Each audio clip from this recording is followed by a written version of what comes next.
జై శ్రీరామ్ అందరికీ. కొంతమంది ఇంట్లో ఖాళీగా కూర్చొని ఏం చేస్తారండి, పాలు పోదు అది ఇది అని మాట్లాడుతున్నారు వీడియోస్లో. సో వాళ్ళకి నేను చెప్పాలనుకునేది ఒకటే అనమాట. ఇక్కడ చూస్తున్నారు కదా ఎలా నేర్పిస్తున్నాను అని చెప్పేసి. సో అదంతా ఏంటంటే, మీ అందరికీ తెలుసు చెవిటి మూగ పిల్లలు ఎలా ఉంటారు ఏంటి అని. వాళ్ళకి సైగలు తప్ప ఇంకొక ఆలోచన అనేది ఉండదన్నమాట. అలాంటి వాళ్ళకి కూడా మనం ఒక విద్య నేర్పిస్తున్నాము అని అంటే అది చాలా మంచి విషయం కదా. సో అలాంటి మంచి విషయాలు నేను చాలానే చేస్తూ ఉంటానన్నమాట. కాకపోతే నేను కొంతమంది లాగా చెప్పుకోను బయటికి. అంటే మనం చేసే మంచి మన వరకు తెలిస్తే చాలు, 10 మందికి తెలవాల్సిన పని లేదు అనుకునే మెంటాలిటీ అనమాట. ఇప్పుడు మరి ఎందుకు చెప్తున్నావు అని అంటే, కొంతమంది ఇండైరెక్ట్గా సెటైర్స్ వేస్తారు కాబట్టి తప్పక చెప్పాల్సి వస్తుంది అంతే, అంతకుమించి వేరేదైతే ఏం లేదు. సో ఇక ముందైతే టాపిక్లోకి వెళ్ళిపోదాం. 2-3 డేస్ నుంచి అసలు వీడియోస్ అయితే చేయడానికి కుదరట్లేదండి. నిజంగా చాలా వర్క్లో అయితే పడిపోయాను ఇక్కడ. మీరు చూస్తున్నారు కదా, చాలా వర్క్స్లో అయితే ఉంటూ ఉన్నాను.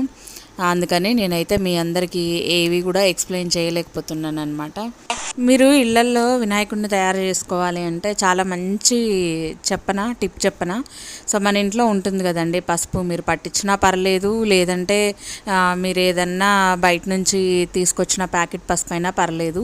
చక్కగా ఆ పసుపులో వాటర్ మంచిగా యాడ్ చేసుకుంటూ మీరు వినాయకుడిని ఇంట్లో తయారు చేయొచ్చండి. దీనికోసం మనం ఆర్డర్లు పెట్టుకొని డబ్బులు పెట్టుకొని తెప్పించుకోవాల్సిన పని లేదు. మన ఊళ్ళల్లో ఉన్న నది ఒడ్డుకి వెళ్ళినా చక్కగా బంకమట్టి దొరుకుతూ ఉంటుంది. సో అలాంటి వాటి నుంచి కూడా మనం ఇంట్లో వినాయకుడిని తయారు చేసుకోవచ్చు. ఇన్ని రకాల ఆప్షన్స్ ఉన్నప్పుడు మనం ఆన్లైన్లో మట్టి తెప్పించుకోవడం ఏంటి, వాటిని మళ్ళీ ఆ టూల్ని రెడీ చేయడం కోసం బ్రషెస్ ఏంటి. మనలో భక్తి ఉండాలండి, కరెక్టే, కాదనట్లేదు. కానీ ఆ భక్తి ప్లేస్లో భక్తి మాత్రమే ఉంటే బాగుంటుంది. సో మనం ఏదో గొప్పగా చూపించుకోవడానికి పోయి మనం అన్ని రకాలన్నీ కొనుక్కొచ్చి ఇంట్లో పెట్టుకుంటే అది మళ్ళీ ఏమైనా ఉపయోగపడేవా, ఏం ఉపయోగపడేవి కాదు కదా. సో డైలీ చేస్తున్నామా అంటే, పోనీ మనం ఏదైనా వస్తువు కొన్నామంటే డైలీ మనకు ఉపయోగపడుతుందంటే కొనొచ్చు. కానీ ఇక్కడ అలా కాదు కదా, ఎప్పుడు ఉపయోగపడతాయో ఎప్పుడు ఉపయోగపడవో ఏం తెలియదు కదా. అలాంటప్పుడు ఎట్లా పడితే అట్లా మనం కొనుక్కుని చేసుకుంటే డబ్బులు వేస్టే తప్ప ఏమన్నా ఉపయోగం ఉందా. మరి ఇలాంటి టిప్లు అయితే కొంతమంది ఛానల్లో తెగ చెప్పేస్తారనమాట. మరి అవి ఎలా నచ్చుతాయో జనాలకి, మరి ఎలా ఫాలో అవుతారో నాకైతే అర్థం కావట్లేదు.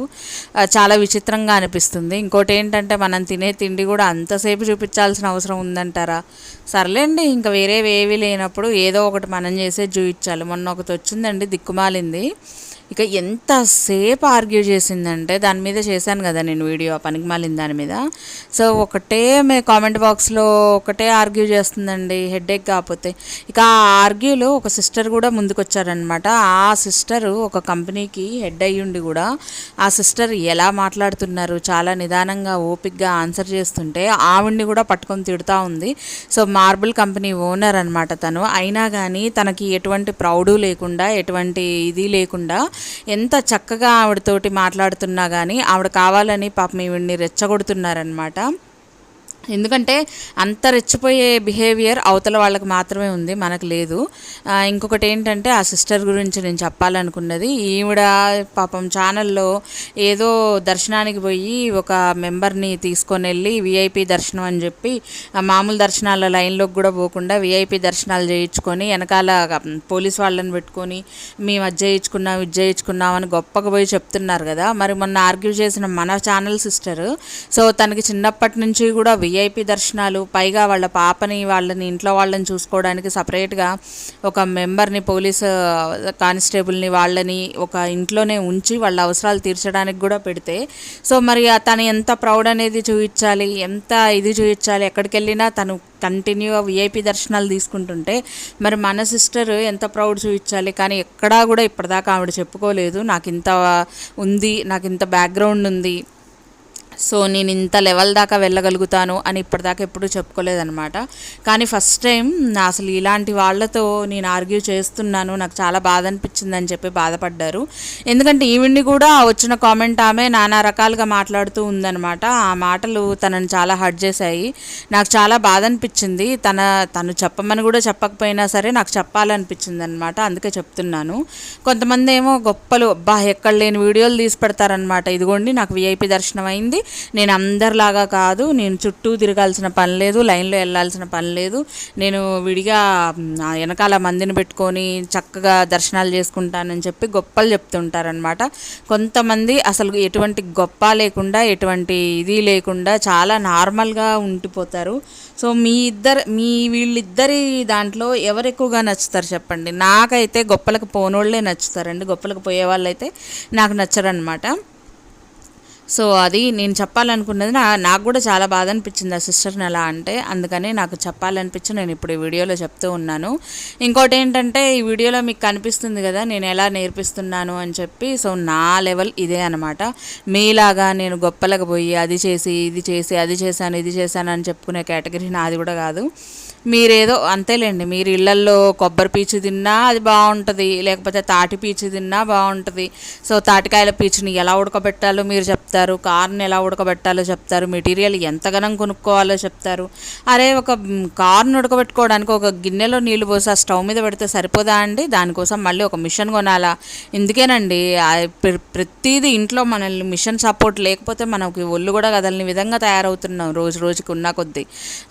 చక్కగా మనం ఎంత హ్యాపీగా చేసుకోవచ్చండి కొన్ని పనులు అయితే.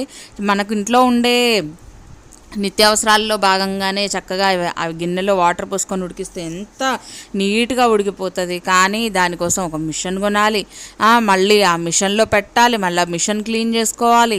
ఎలా ఉంటుంది చెప్పండి? దానికి డబల్ పని, మళ్ళీ దానికి డబ్బులు ఇన్వెస్ట్ చేయడమే కాక అది నీట్నెస్ చేసుకోవడం కూడా డబల్ పని అనమాట. ఇలాంటివన్నీ కొనమని చెప్తారు. అంత కొనాల్సిన పని అయితే లేదు. మీరు పిచ్చి పిచ్చి ఐటమ్స్ ఏవి కొనుక్కోమాకండి.